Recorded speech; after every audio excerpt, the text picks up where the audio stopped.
जय एस्ट्रो पाठशाला में आपका स्वागत है।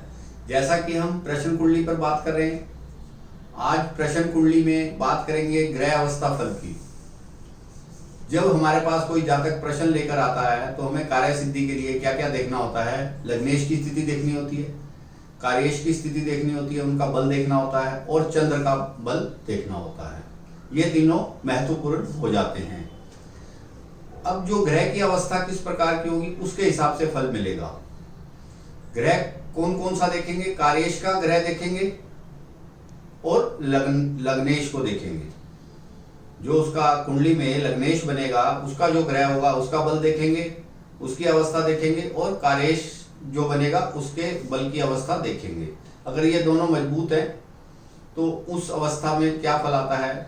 ये 10 अलग अलग प्रकार की अवस्थाएं हैं जिसे हम शुरू कर रहे हैं। पहली है दीप्त अवस्था, दूसरी है स्वस्थ अवस्था, तीसरी मुदित अवस्था, चौथी सुवीर्य अवस्था और पांचवी अधिवीर्य अवस्था। उसके बाद आती है मूषित अवस्था, सुप्त अवस्था सातवीं, आठवीं है प्राजित अवस्था, नवीं है नीच अभिलाषी अवस्था और 10वीं है दीन या नीचस्थ राशि में जो ग्रह हो। इस प्रकार ये 10 अवस्था बनती हैं। तो आइए हम शुरू करते हैं दीप्त अवस्था ग्रह का फल। यदि लग्नेश या कार्येश कुंडली में जो प्रश्न कुंडली है उसमें उच्च का हो या मूल त्रिकोण राशि का हो। उच्च का कैसे हम जानेंगे, जैसे मान लो सूर्य है, सूर्य मेष राशि में उच्च का होता है, चंद्रमा वृष राशि में उच्च का होता है और बुध उच्च का होता है कन्या राशि में, सूर्य उच्च का होता है मेष राशि में जैसा कि मैंने आपको बताया। उसके बाद बुध के बाद शुक्र की बात करते हैं, शुक्र उच्च का होता है मीन राशि में और गुरु उच्च का होता है कर्क राशि में, शनि उच्च का होता है तुला राशि में।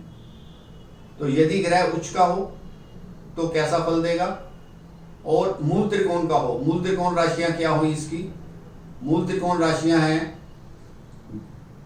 सूर्य की मूल त्रिकोण राशि सिंह राशि है, चंद्र की मूल त्रिकोण राशि वृष राशि है, बुध की मूल त्रिकोण राशि कन्या राशि है और शुक्र की मूल त्रिकोण राशि तुला राशि है, गुरु की मूल त्रिकोण राशि धनु राशि है और शनि की मूल त्रिकोण राशि कुंभ राशि है। यदि ग्रह उच्च का हो या मूल त्रिकोण का हो, जैसा कि आप जानते हैं, तो कार्य सिद्धि होगी। लग्नेश उच्च का हो या कार्येश उच्च का हो, इससे शुद्धि होगी, कार्य की सिद्धि होगी और अपार सफलता मिलेगी। यह डिपेंड करता है ग्रह की अवस्था पर। दीप्त अवस्था को मैंने आपको बताया। अगली अवस्था लेते हैं स्वस्थ अवस्था। स्वस्थ अवस्था कौन सी होगी ग्रह की, ग्रह स्वग्रही हो। स्वग्रही का मेरा कहने का मतलब है, जैसे हम मंगल को लेते हैं, मंगल मेष राशि का हो या वृश्चिक राशि का हो, और शुक्र वृष राशि का हो या तुला राशि का हो, बुध मिथुन राशि का हो या कन्या राशि का हो, और चंद्र कर्क राशि का हो, सूर्य सिंह राशि का हो 20 डिग्री से लेकर 30 डिग्री, और सूर्य के बाद गुरु सव राशि का हो मीन राशि में और धनु राशि में। और इसी प्रकार यदि शनि अपनी सव राशि का हो मकर राशि में या कुंभ राशि में, तो उस ग्रह की अवस्था को स्वस्थ ग्रह कहा जाता है। ऐसा होने पर हमारी प्रश्न कुंडली में जो जातक का प्रश्न है, जातक को यश व कीर्ति मिलती है। अगर उसका प्रश्न यश व कीर्ति से रिलेटेड है तो उसे यश व कीर्ति मिलेगी। उसके प्रश्न के उत्तर में हम ये कह सकते हैं। तीसरी अवस्था की बात करते हैं, मुदित अवस्था की। मुदित अवस्था क्या होती है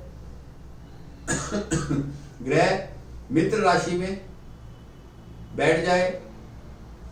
मित्र राशि कौन कौन सी हुई ग्रह की, जो हमारी ग्रह मैत्री के हिसाब से ग्रह हैं वह सारी मित्र राशि हुई। मित्र राशि में यदि ग्रह बैठ जाता है तो वो मुदित अवस्था में कहलाता है। तो जातक को उसमें क्या फल मिलेगा, प्रश्न कुंडली में जिस जातक ने प्रश्न किया है, मित्रों के सहयोग से धन व सुख की वृद्धि होगी। यदि ग्रह मुदित अवस्था में हो, मित्र राशि में बैठा हो, अपने मित्रों की राशि में बैठा हो, तो उसको मित्रों के सहयोग से धन व सुख की वृद्धि मिलेगी। तो इस प्रकार हमने मुदित अवस्था के बारे में जाना। अब हम बात कर लेते हैं सुवीर्य अवस्था की। सुवीर्य अवस्था क्या होती है? शांत अवस्था होती है। यह अवस्था शांत अवस्था होती है। इसमें ग्रह अस्त नहीं होता। जैसे सूर्य के पास में ग्रह आ जाता है तो वह अस्त कहलाता है, तो ग्रह अस्त नहीं होता। ऐसी अवस्था को हम सुवीर्य दशा या शाक्त ग्रह अवस्था कह सकते हैं। ग्रह उच्च अभिलाषी होता है कि ग्रह अभी नीच राशि से निकलकर उच्च की तरफ जाना शुरू किया ग्रह ने, तो वह उच्च अभिलाषी होता है। उच्च अभिलाषी कैसे जानेंगे? जैसे सूर्य मान लो तुला राशि से 10 डिग्री से आगे चला, तो उसके बाद वो मेष राशि की तरफ बढ़ रहा है तो उच्च अभिलाषी कहलाएगा। और चंद्रमा वृश्चिक राशि से नीच का होने के बाद आगे निकला 3 डिग्री के बाद, तो वह उच्च अभिलाषी कहलाएगा। इसी प्रकार बुध